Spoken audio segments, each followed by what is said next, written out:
Preguntar, que ven que sí se puede cuando dicen, bueno, tenemos tal dificultad, pero yo voy a ir explicando algunas cosas a ver si las podemos juntar.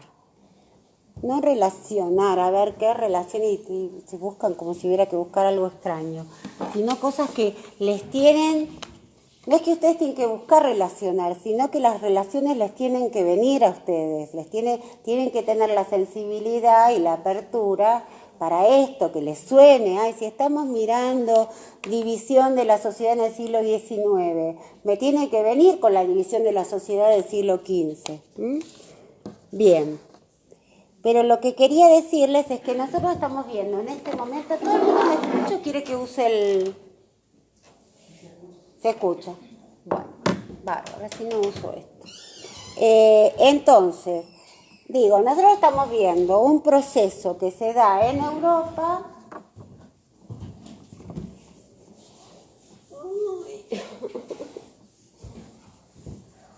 Hay que ser, ¿no? Hay que ser. Bueno. Estamos viendo revoluciones burguesas,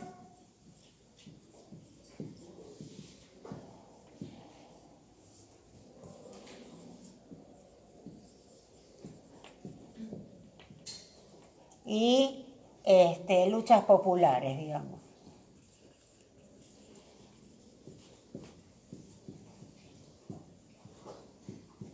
Esto básicamente en Europa, sobre todo, ¿dónde? ¿Dónde están los ejemplos que está viendo Pla? ¿En Francia y dónde? Inglaterra. ¿Sí? Esta es bien Europa Occidental. ¿Sí?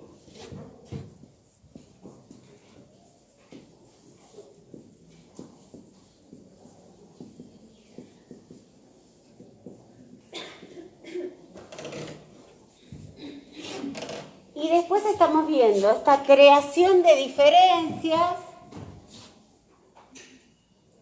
o un sistema de racista, de creación de razas. Quiero decirles que hasta este momento, esto ya lo dijimos, no existían las razas. O sea, esta idea que nosotros... Ustedes me van a decir, pero ¿cómo, Gabriela, siempre hubo blancos y negros? No había blancos y negros. La blancura y la negrura es algo que se inventa en la modernidad. O sea, las sociedades anteriores no establecían diferencias por el color de la piel. Además, si nosotros... Mírense entre ustedes, mirémonos entre todos nosotros. Acá no hay blancos y negros. Hay un universo de tonalidades, de piel, de colores, de fisonomía. No hay blancos y negros.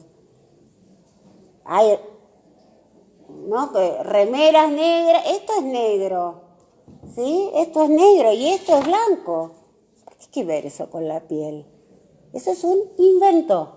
¿Invento de cuándo? De la modernidad. Antes que eso no había idea, había otras clasificaciones, por ejemplo, cristianos y musulmanes. O en la época de Grecia, los griegos y los bárbaros.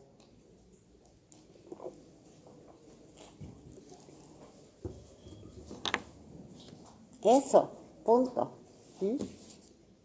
No hay, los colores se inventan en esta época de modernidad. Entonces se inventan las ideas racistas y las formas de trabajo. ¿Cómo las llamamos estas formas que no eran asalariadas? Compulsivas, perfecto.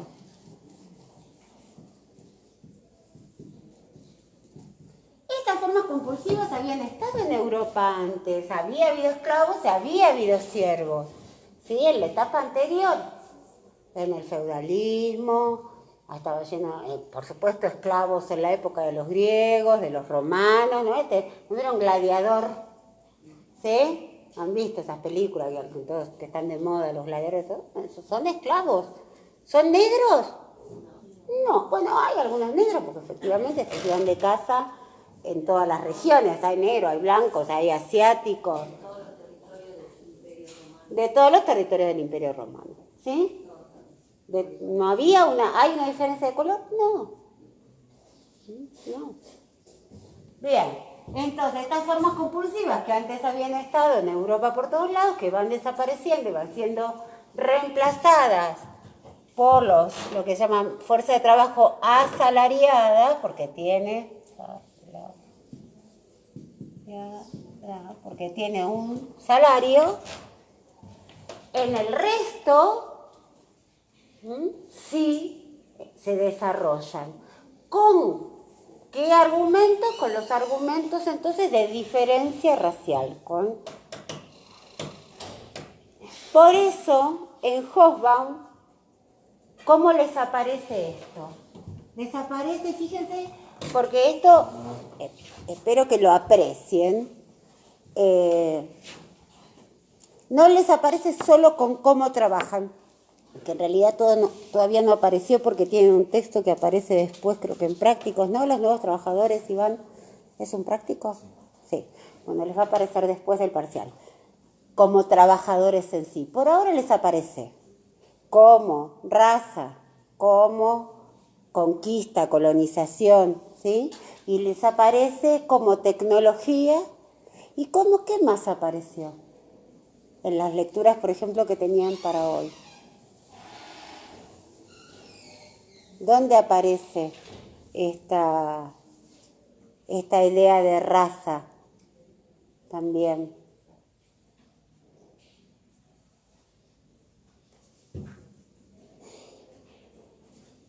¿Cómo se justifica que hay razas? ¿Una explicación de qué tipo? Genético, biológico.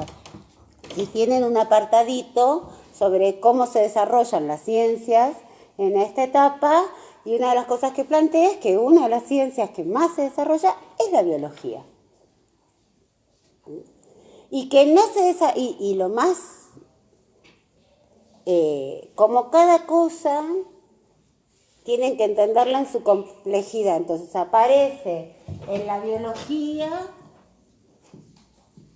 O sea que ellos justifican el racismo con la ciencia.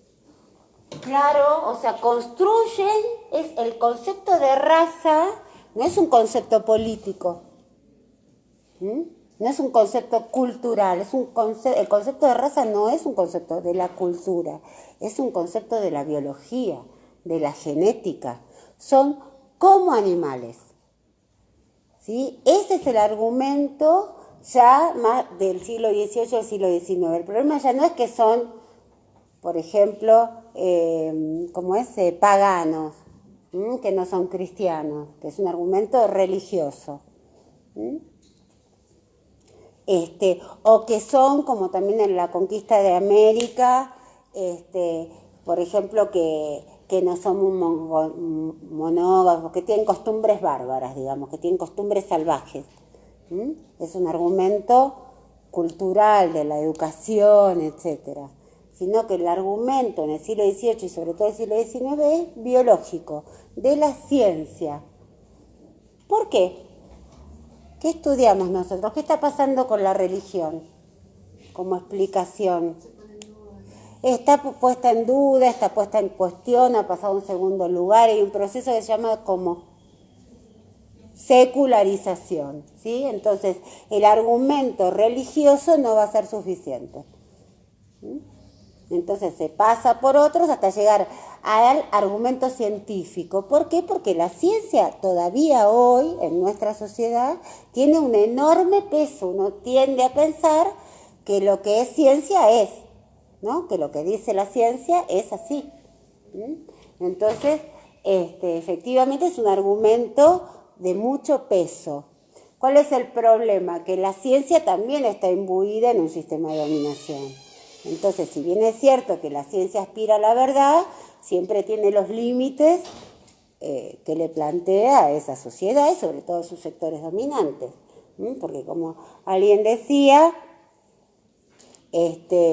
los científicos siempre somos de capas medias, ¿sí? Siempre necesitamos que alguien nos pague. Entonces, algunos se venden más caros, digamos. Y eso es así, ¿no? Muchos científicos que así como existen otras profesiones que tienen otra ética, por ejemplo, vos sos abogado, tenés que defender a un asesino, lo tenés que defender, bueno, ¿sí? Tenés que defender y decir que es inocente, que vos sepas que es el asesino. Y si vos sos contador, ¿no? Tenés que hacer que esa persona evada impuestos, ¿sí? Para eso te pagan, nadie te va a pagar para pagar los impuestos. Un contador se paga para no pagar los impuestos, ¿sí?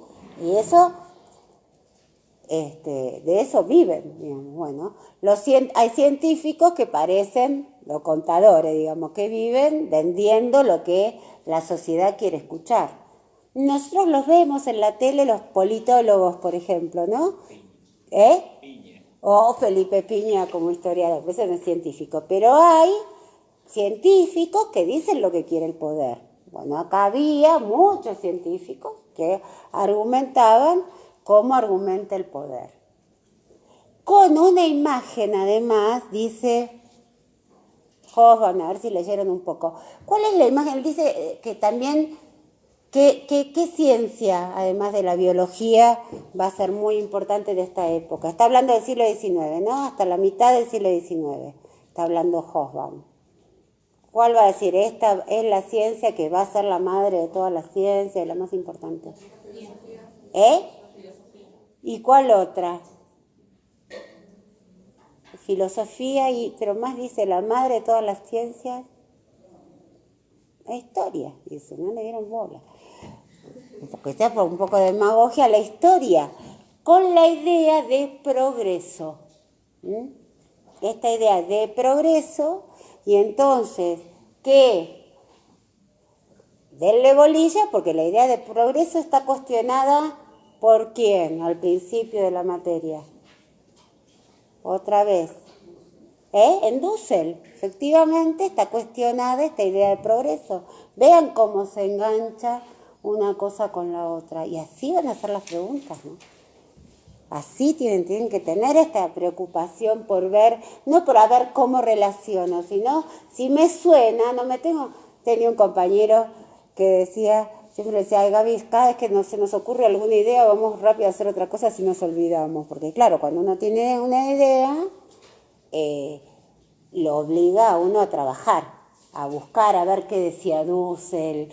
Entonces, mejor corto y no tengo... Bueno, pero no hay trabajo intelectual sin relación. O sea, yo sé que hay compañeros que les dicen, tienen que relacionar, ¿no? Algunos de los profesores dicen, usted tiene esa continuidad, tienen que relacionar. No, el problema no es que tienen que relacionar, las relaciones están hechas. Ustedes lo que tienen que darse cuenta, es tener la digamos, sensibilidad y después volver a ver qué decía, por qué me suena, ¿no? Tengo que volver. Esa es la única manera de entender historia. Tengo que ir y volver de un texto a otro. Bien. Entonces decían, la historia pensada como progreso y la biología pensada como progreso. Por eso, aunque también habla de Darwin, ¿no? Bien, y aunque Darwin no explica la evolución solo como progreso, porque en realidad él dice que las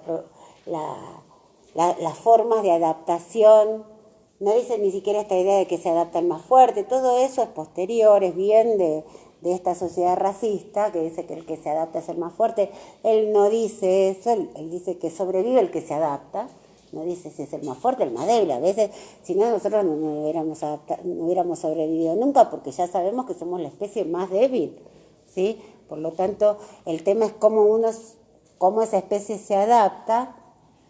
Y dice Darwin, además, que esa adaptación es casual, no es progresiva necesariamente, pero la traducción que va a ser la filosofía, la historia, la sociología, la economía, etcétera, es esta idea de progreso lineal y es decir, de lo más que sería desde lo salvaje a lo civilizado, al revés, para arriba a lo civilizado, siempre lo mejor es lo mejor. Esto,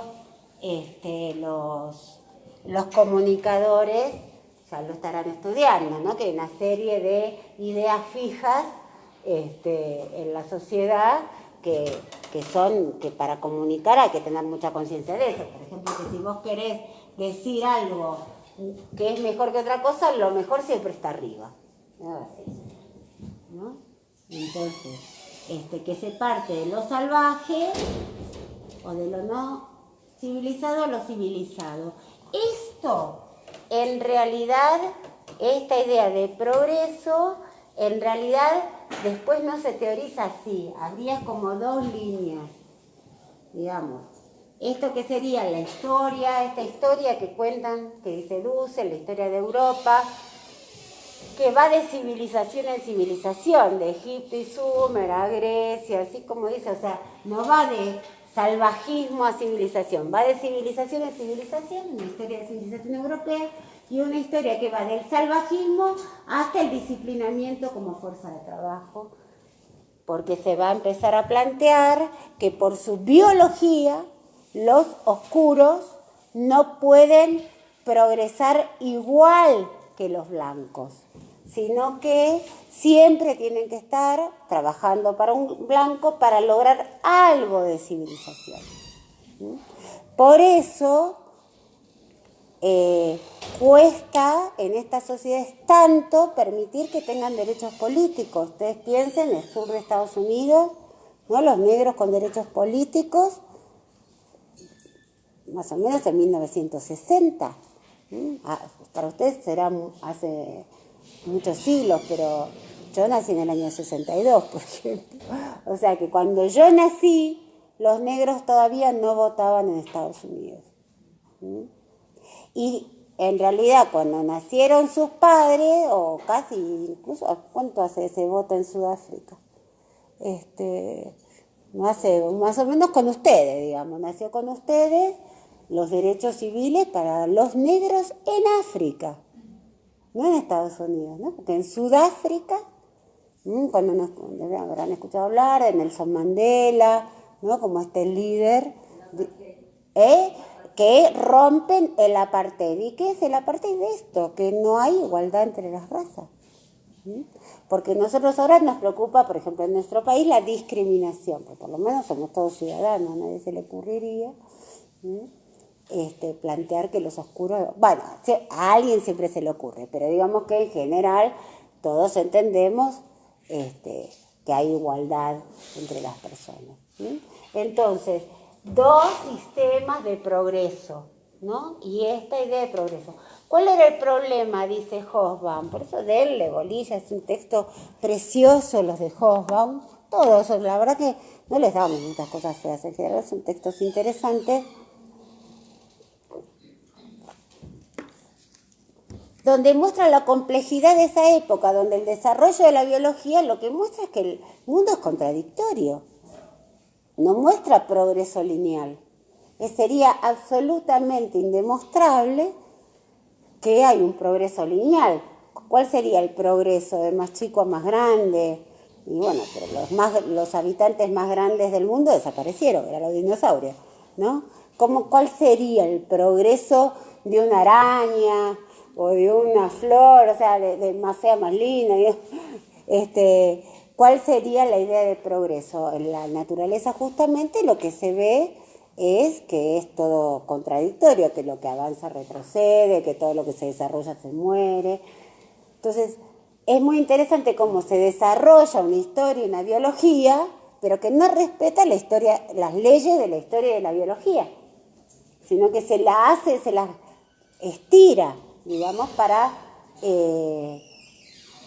que entren estos modelos de progreso, sobre todo, que son los modelos de la sociedad de ese momento. Y que una y otra vez no se pueden respetar. Porque, bueno, si hay progreso, deberían haber reconocido el progreso de las poblaciones, sin embargo, no se reconoce. Bien, ¿estamos?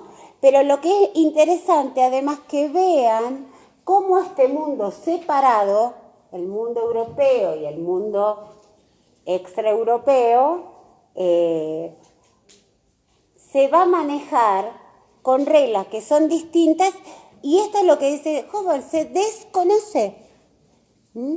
No se conoce, a pesar de que está conectado, se desconoce. Y tienen una dinámica, un movimiento los pueblos europeos y otro movimiento los pueblos no europeos. Y de hecho la clase obrera europea piensa de los africanos lo mismo que sus explotadores. Piensa lo mismo, que los negros son inferiores. El argumento colonial, dice un autor, que es un autor maravilloso, que ojalá todos los comunicadores lo lean, que es un crítico literario que se llama Edward Said, que tiene un libro que se llama Orientalismo, que fue un gran cambio para cómo se pensaba, pero que es bien nuevo, ¿no? Yo creo que es para nosotros nuevo. Yo sé que los criterios de nuevo o viejo para ustedes son distintos, pero creo que es de la década del 90, que muestra que el argumento civilizador, que estas diferencias del mundo son de todos los tenemos, los pueblos colonizados y los colonizadores, la clase obrera, los empresarios, todos compartimos esta idea de diferencia racial, que todos la tenemos. Por eso es tan importante que los que hacemos ciencia y estamos interesados en la ciencia, y sobre todo en las ciencias sociales, porque nosotros somos objeto y sujeto, somos el que estudia y el que es estudiado al mismo tiempo, entonces que nosotros nos estudiemos a nosotros mismos críticamente y veamos hasta qué punto tenemos ideas racistas y nos manejamos de manera racista, aunque no estemos de acuerdo. Yo estoy segura que si yo le digo a la compañera, vos sos racista, la compañera salí, andá, el churro. Pero, efectivamente, todos nosotros en algún punto tenemos y participamos, porque los periodistas, que la mayor parte deben ser egresados de escuelas, ¿no? de universidades y qué sé yo, hoy está todo el mundo diciendo son gitanos. No sé si se acuerdan cuando fue los alzamientos en la Patagonia por la tierra el año pasado y el anterior, ¿qué eran? No eran gente, no eran indios, eran mapuches o chilenos. El problema es que eran chilenos. Entonces, estos argumentos de generar diferencia a partir de la raza, a partir de elementos, ¿no?, de un otro, es un argumento permanente. Y por lo tanto nosotros lo tenemos que reconocer en nosotros mismos para no usarlo, porque no estamos de acuerdo, porque ya sabemos todos y compartimos que es una creación histórica y que no es de la biología. Pero fíjense cómo las sociedades van creando argumentos que además, claro, conforman ideas de largo plazo, porque no, si bien la ciencia suele cambiar bastante velozmente, en esa misma época Darwin plantea otra cosa, por ejemplo, entonces se encargan digamos, de todo el mundo endiosa a Darwin, pero nadie lo lee, y entonces todo empiezan, sobre todo esta idea, ¿no? Fíjense hasta qué punto, si me van a entender, ¿se acuerdan cuando hablamos de la imagen que todos tenemos del mono, del mono que es la idea de la evolución?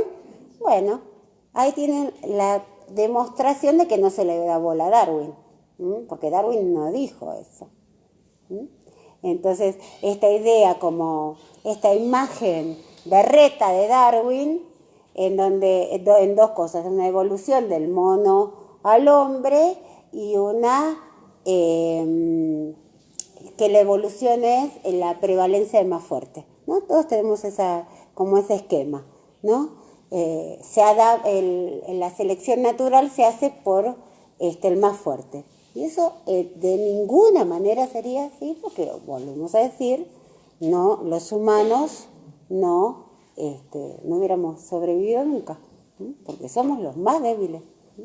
Y no habría gusano, no habría, qué sé yo, no hay nada más débil que una ameba. Y sin embargo estamos llenos de parásitos, ¿o no? Por lo tanto, si no, lo único que habría en el mundo son tigres y elefantes, no sé. ¿Está? Bien. Entonces, Esto es lo que es la complejidad de este tema. Estamos situados en el siglo XIX. Hemos llegado al siglo XIX.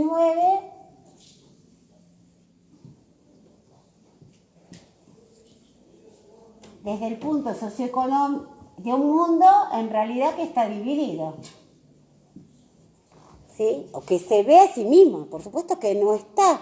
Y es muy interesante porque cuanto más se interconecta, más se divide. Esta es la idea que queremos dejarles. Más vías férreas, más telégrafos, más, etcétera, con la idea de ¿qué? De conocer estas poblaciones. ¿De qué? ¿Para qué ponen todas esas vías férreas? Eso? ¿Para qué? Para explotarlas, para sacar los recursos. Y en ese sentido, para diferenciarlas más. En vez de que se parezcan más, para que sean más diferentes. Porque si antes tenían embajadores, estas poblaciones africanas, después van a quedar tan empobrecidas que no van a tener más. Si antes comían como los europeos, después van a quedar tan empobrecidas que no van a comer más. Si antes tenían sus propios derechos, que por supuesto no eran lo mismo que los europeos, pero no van a tener más. Es decir, es muy impactante esta interconexión, esto que plantea Dussel que ocurre en el siglo XV. Se conecta por primera vez para dividirse, es un movimiento permanente a partir de ahí. Cuanto más se interconecta, más se divide. Y ustedes lo van a reconocer, porque nosotros hoy estamos recontra interconectados, ¿sí? Muy interconectados. ¿Somos iguales? Entre nosotros sí, pero ¿somos iguales a los europeos, a los...? No. Y mucho menos en Jujuy, mucho menos en los sectores periféricos, ni les digo en África. A ver, nosotros en la Argentina, por suerte, tenemos, no sé, como 48 vacunas. ¿Ustedes se creen que en África hay esas vacunas? En Bolivia no hay esas vacunas. Por supuesto que en Europa hay más. ¿Ustedes se creen que los estudiantes universitarios europeos estudian lo que estudian ustedes? No. Tienen otras. ¿Te creen que estudian así, sin bancos, sin sonido? No. Tienen otras condiciones, ¿sí? Entonces, cuanto más interconectados, más divididos. Lo que pasa es que ahora los argumentos racistas, a ver, siguen, como ya los vemos, pero claro, después de la Segunda Guerra Mundial y los nazis, es difícil, ¿no? Porque todos sabemos a lo que llevan estos argumentos. Pero eso no quiere decir que no estén, o sea, es difícil, pero igual se hace, igual se hace. Bien, vamos entonces a meternos un poquito adentro de estas cosas. Todo el mundo sabe que la semana que viene hay clases normales, ¿no? Digo. Y todo el mundo sabe que pueden pedir clase de consulta. Pero con la preguntita en la mano. Bueno.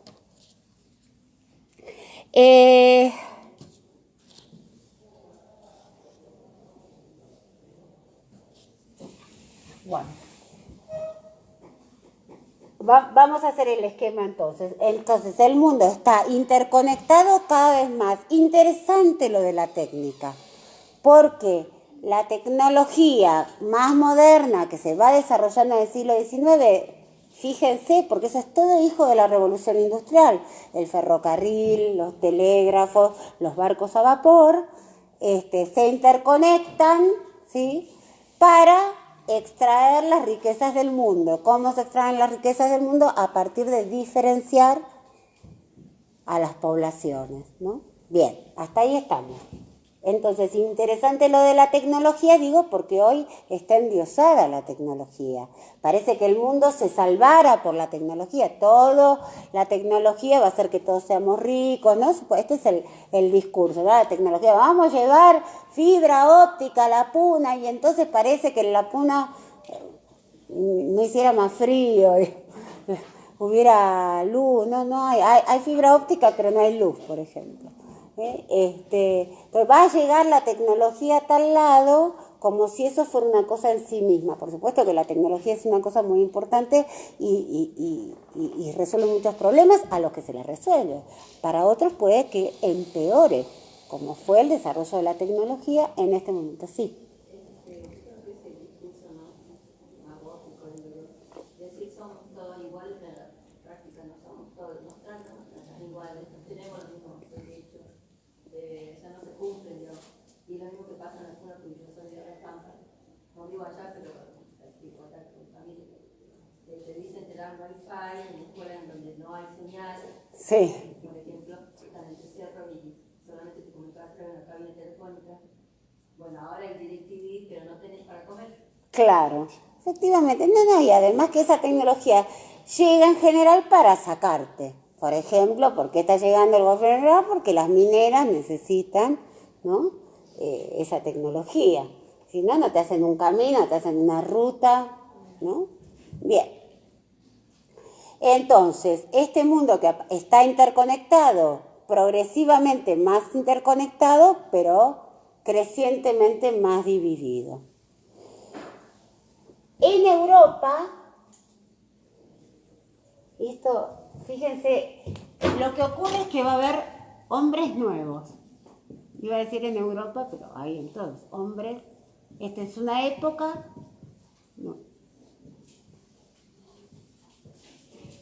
El siglo XIX va a consolidar hombres nuevos en el mundo, ¿sí? Los hombres nuevos europeos son hombres que van dejando el campo, que se hacen sobre todo urbanos, crece enormemente esta población urbana, va a trabajar crecientemente en fábricas o en otras cosas que son como fábricas. ¿Se acuerdan que dijimos? El modelo social es el de la fábrica, aunque sea una oficina, aunque sea una facultad, aunque sea una escuela, aunque sea un comercio, todo va a parecer una fábrica, o va a tender a parecer una fábrica.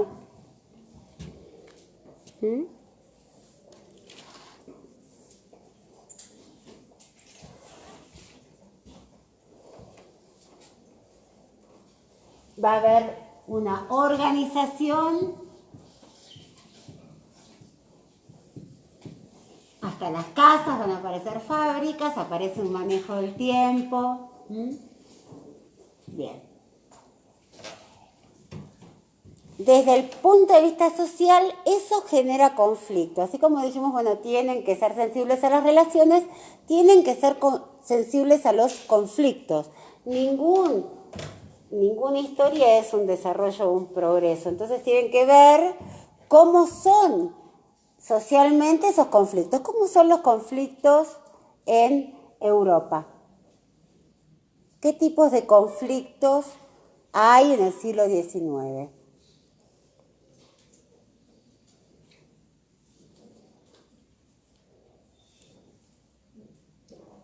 ¿Cómo son esos conflictos? ¿Quiénes están en conflicto? Los obreros que reclamaban sus derechos. Hay obreros que reclaman sus derechos, pero en la primera etapa, en el 18, en el 17, hasta el 19, 1830, dicen en Francia. La revolución industrial en Inglaterra, Sí. con la nueva tecnología, ellos la inventan, y también para que no la pueda copiar Francia, tengo entendido. No me acuerdo. Está bien, pero ¿cuáles son los conflictos? Porque la revolución industrial no es una revolución para resolver un conflicto social, ¿no? Sino para resolver básicamente un conflicto económico. Ya lo dijimos, este mundo que se llena de demanda, que hay una demanda insatisfecha y que va buscando desde el artesanado hasta la industria cómo se satisface ese mercado que cada vez demanda más, hasta la fábrica, ¿sí? Muy bien. Entonces la revolución industrial resuelve un conflicto básicamente económico. Bien.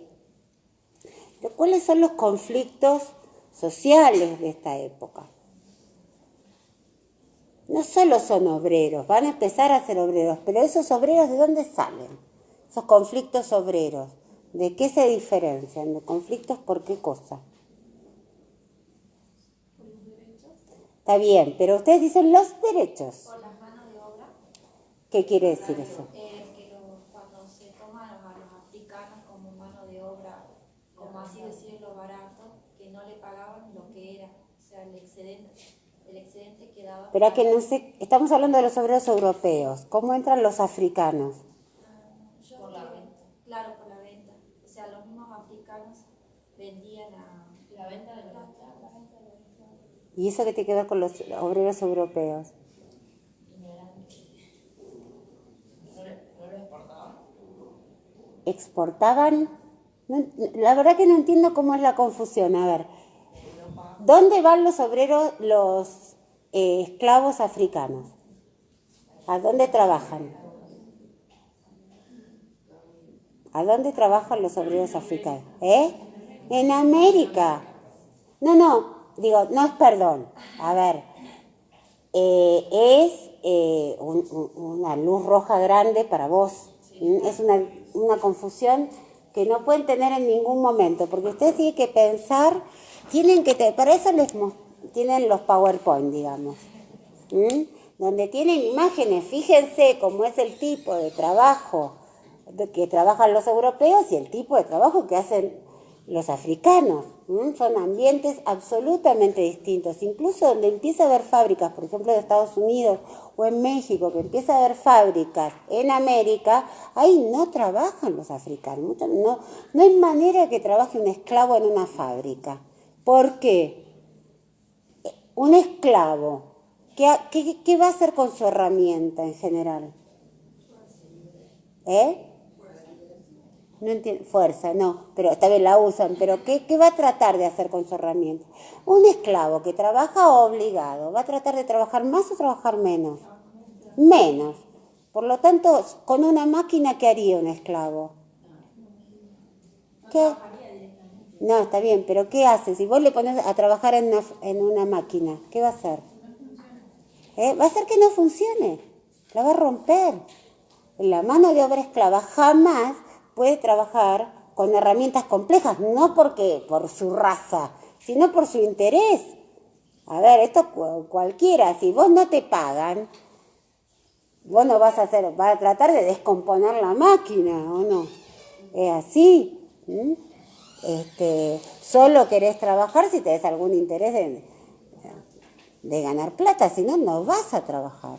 Entonces, estas cosas, ojo, porque no se les mezclen, trabajo, no, denle bola a lo que están leyendo porque se les tiene que prender las luces. Entonces, estamos hablando de los trabajadores europeos y dijimos que pelean por sus derechos. Olvídense de la palabra derechos porque derechos se los confunde mucho entonces con los derechos sexuales, reproductivos, que ahí tenemos un montón, todos son derechos. Olvídense porque si no les va a pasar como la palabra poder, que les sirve para cualquier cosa menos para aprender.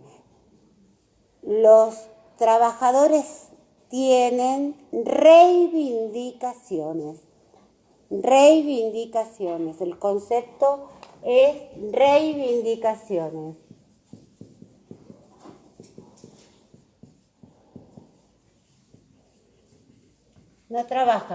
No pelean por sus derechos, sino por sus reivindicaciones.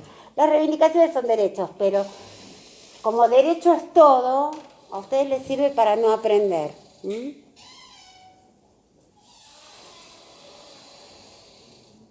¿Cuáles son esas reivindicaciones? Salarios, ¿no? Salarios.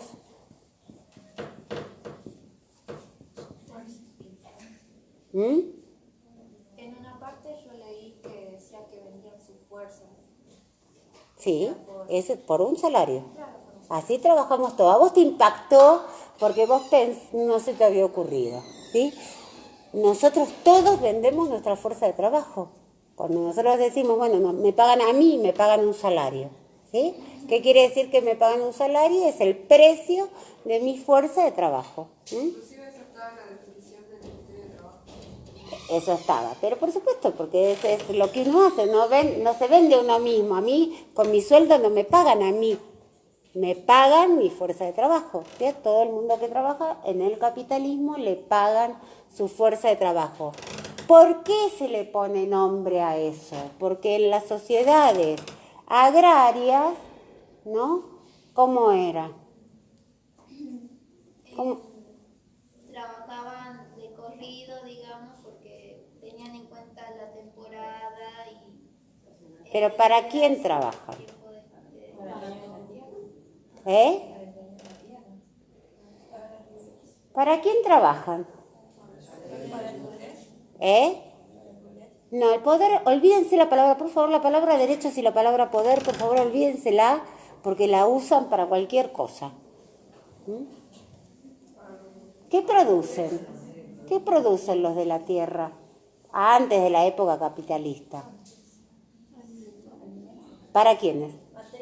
Para ellos, trabajan para ellos. ¿Y cómo sostienen al terrateniente y a los nobles y a todos esos? No. Con el excedente. Está bien, con el excedente, pero el excedente en cada sociedad se entrega de manera distinta. Estos que trabajan, que producen sus alimentos, su ropa, etcétera, ¿cómo hacen para sostener a los reyes? Trabajan más tiempo para poder generar, o sea, ese excedente para ellos tener para ellos y poder darle aparte al señor feudal. ¿Y qué quiere decir darle? ¿Cómo se llama eso que le da? Tributo, ¿sí? Tributo. Por eso se llaman sociedades tributarias.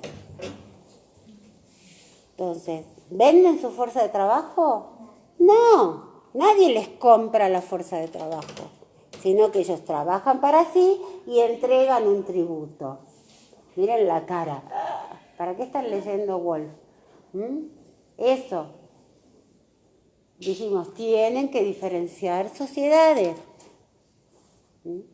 Entonces, en las sociedades agrarias, tributarias, donde hay clases sociales ya, esta población produce para sí y entrega el excedente mediante tributo. Es una forma importante porque así era toda América, casi, ¿no? Salvo los esclavos. Los esclavos no entregan tributo, ¿no? Pero tampoco venden su fuerza de trabajo. ¿Cómo es con los esclavos? La darían, digamos. ¿Eh? O sea, la dan, pero sin recibir nada a cambio, porque ellos, o sea, no reciben pagas, es como que no venden. Pero tampoco trabajan para sí. Tampoco, lo que se venden no se venden, sino que los venden a ellos como personas. Son un instrumento. Ni trabajan para sí. Nosotros tenemos dos tipos de sociedades de clase, ¿no? Porque también dijimos que hay sociedades de cooperación. Los siervos valían menos que los esclavos. A ver, ¿qué quiere decir que valen? O sea que el esclavo era visto como, así decirlo, como el precio de una casa, era como muy fuerte el precio que tenía el esclavo porque podía hacer cosas. O sea, eso leí una parte, el siervo vale menos que un esclavo en ese entonces. Sí, que quiere decir que cuesta en plata, no dice un siervo. Ustedes siempre traducen. Es complicado porque efectivamente, ¿cómo sé que no tengo que traducir y que sí? Y en principio por ahora no traduzcan nada, chicos. Tienen que empezar, lo que dice es que los indios valen menos que los esclavos. Porque los indios esclavos son más problemáticos. Eso es lo que dice el texto. Que hay esclavitud indígena, dice. Me tengo que aprender de memoria, porque yo cada tanto digo, ¿de dónde sacan estas ideas? Me acuerdo que el año pasado, no sé a quién lo agarré, a los retos de que era un racista. Después dije, de algún lugar lo sacan porque ustedes no son racistas, en general. Y entonces me volví a leer el texto a ver qué cosa estaban diciendo ustedes que el texto seguro no decía. Dice que los esclavos indios valen menos dinero, son más baratos que los esclavos negros. ¿Por qué traen más problemas? Porque están cerca, ya vimos todas las razones. ¿Está? Bien. Ahora me impresiona cómo a todos les queda eso. Ahora, los 5 razones por las cuales los africanos son esclavos, no, eso no. A ustedes les queda que vale más. Hay algo en la estructura de pensamiento que sería interesante. Bien, volvemos. Entonces, dijimos, salarios. ¿Qué más? Bueno, tengan en cuenta, entonces repasen las distintas, no está todavía muy fijada las distintas formas de trabajo. Dijimos, un esclavo se vende a sí mismo, un obrero vende su fuerza de trabajo, un siervo en realidad produce para sí, un siervo en las sociedades tributarias y entrega mediante tributo el excedente. Tiempo, los obreros, los asalariados. Bueno, tiempo de qué? De trabajo. Entonces, jornada laboral se llama eso. ¿A qué aspiran? ¿Qué es lo que piden? Reducción. ¿A cuánto? A 7 horas y cuarto, por ahí. Eso ahora. 6 horas pedimos ahora. ¿Cuánto? 8 horas de trabajo. ¿Sí? ¿Por qué 8 horas? Era la mitad de lo que ellos trabajaban. No necesariamente. ¿Qué son las 8 horas dentro del día? Un tercio, ¿sí? Entonces se calcula hoy, ¿no? ¿Por qué en derecho? Porque tiene que haber un tercio para descansar, un tercio para vivir otras cosas y un tercio para trabajar. Muy bien. ¿Cuál era la jornada laboral en el siglo XIX? 12, 14, etcétera, ¿no? De todos, además. Ustedes imagínense que toda la población trabajaba eso, los niños, los grandes, los viejos, no había distinción en la jornada laboral. ¿De qué sí había distinción? ¿Qué distinción había? A los varones se los paga más que las mujeres. ¿A quién más se les paga más? A los niños, ¿no? Se les paga menos, ¿no? Se paga menos. Bien. Salario, jornada, ¿qué más? Otra reivindicación importante.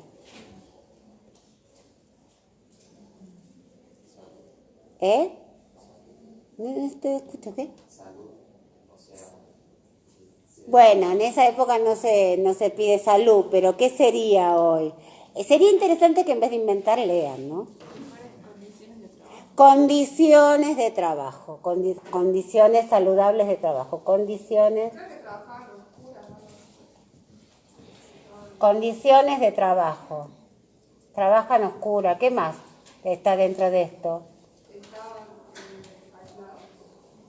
¿Por qué aislados decís? No. Algunos que estuvieran encerrados, que no podían salir durante la jornada laboral. ¿Qué más? ¿Qué otra cosa podía entrar ahí? ¿Qué pasa, por ejemplo, con el trato? ¿Cómo era el trato con estos obreros? ¿Cómo era? Bueno, inhumano, no sé. Inhumano era con esto. ¿Cómo es? No, explotación ya dijimos que no es una manera de tratar. Explotación es la apropiación de plusvalía. Te traten bien o te tratan mal, tengas cancha de tenis, escuela y buffet, la pafa, igual te explotan, ¿no? La explotación es un elemento objetivo que no tiene que ver con el trato, sino con cuánta plusvalía te sacan.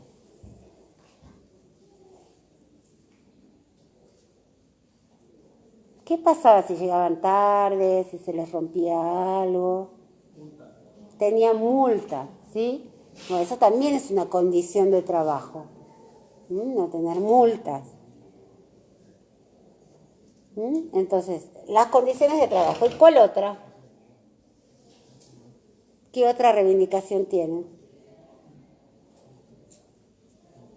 Que también se suba la edad de los niños porque trabajan a partir de los 10 años. Que no haya trabajo infantil. Sí, sí, para que puedan trabajar. Porque llevan hasta los 2 años nada más vivir. Está bien. Que no haya trabajo infantil. ¿Y cuál más?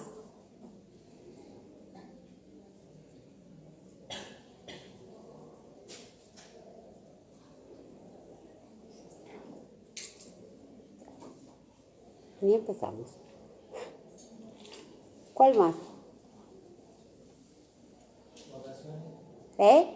No, olvídate, en esa época, ustedes piensen, ¿vieron los grabados que tienen? Imagínate esa gente, ¿a dónde se iban de vacaciones? Apenas tenían donde vivir, donde comer, no sean malos con ustedes mismos. No inventen. ¿Qué dice el texto? ¿Qué se pide? ¿Por qué pelean? Pelean por todas estas cosas y falta una muy importante. La creación de un sindicato. Exactamente, por la creación o en realidad que sean reconocidos y no ser reprimidos por tener sus propias organizaciones. Efectivamente, por la organización sindical.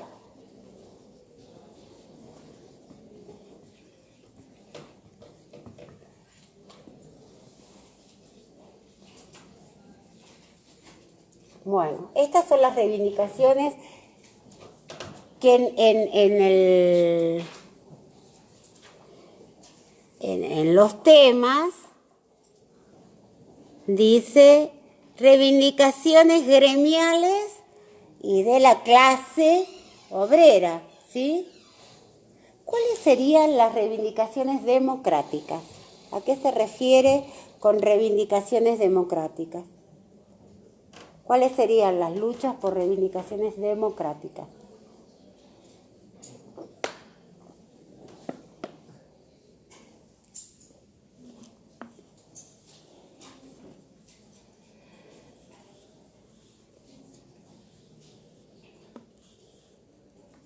Si estamos hablando de democracia, estamos hablando de qué cosa. De poder elegir qué cosa. Gobierno, ¿sí? Es en el plano político, entonces. ¿Y qué reivindicaciones tienen? ¿Cómo? La de la mujer. No, sufragio universal. ¿Están interesados solo los obreros en el sufragio universal? ¿Qué tipo de gobierno hay a principios del siglo XIX en Europa? ¿De qué, cuando está hablando Pla, por ejemplo, en Inglaterra, en Francia? ¿Qué gobierno hay? Monarquías, ¿sí? Monarquías constitucionales en general, es decir, que tienen o parlamentarias, ¿sí? Pero monarquías. ¿Y por qué se pelea entonces? ¿En Francia por qué se pelea? No, pero en Francia, o sea, que no me acuerdo bien en qué época es, pero hay un rey que lo saca, pero es porque la misma gente se revela porque no tienen para comer, sí, como no tenían alimentos, se rebelan contra el rey y lo terminan degollando. Está bien, esa es la Revolución Francesa, ¿no? 1789. No solo porque no tienen para comer, porque si no le hubieran pedido comida. Sí, es cierto que estalla en una crisis de hambre, pero ¿qué es lo que piden? No piden comida, ¿qué piden? Pues les cortan la cabeza al rey.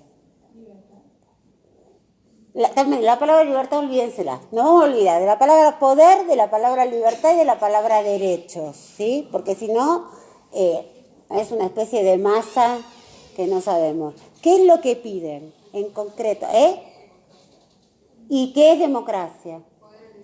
Poder elegir y ser elegido, lo que piden la sociedad. ¿Y cómo se llaman las sociedades en donde todo el mundo puede elegir, el régimen político donde todo el mundo puede elegir y ser elegido? República.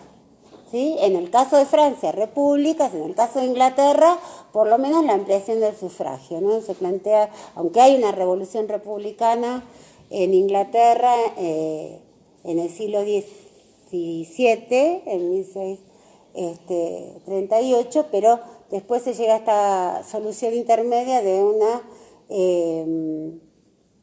monarquía constitucional. Pero, entonces, volvemos, se pide derechos democráticos, derechos electorales, poder elegir y ser elegidos. El voto de la mujer va a venir bastante después, todavía ni siquiera poder los hombres. Aunque pelean las mujeres, tenés razón, que en todo este periodo pelean también las mujeres y pelean por el voto femenino. Tenés razón, pero no es lo principal, digamos, porque si no nos aparece esto. Bien. Reivindicaciones políticas del sufragio, ¿sí? ¿Y quiénes piden? ¿Quiénes piden sufragio?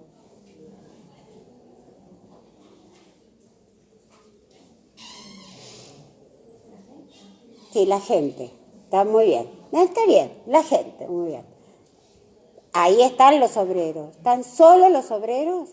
No, vienen los comerciantes. Que llamamos como los burgueses, ¿sí? Acá están las burguesías. Piensen que las burguesías están súper interesadas en poder elegir y ser elegidos. ¿Por qué? ¿Qué quieren hacer? Olvídense la palabra poder. Porque yo me obligas a que te pregunte ¿para qué? ¿Para qué? ¿Para qué? Para poder gobernar el poder político. Olvídense la palabra poder. ¿Para qué? ¿Para qué? Para tener el control del comercio. Exacto, para poder hacer política a su favor, controlar los intercambios, las finanzas, a quién se le cobra impuesto y a quién no. No es, olvídense para tener poder, porque les tapa estudiar en concreto qué piden. Está en el texto. No traduzcan 5 cosas por poder.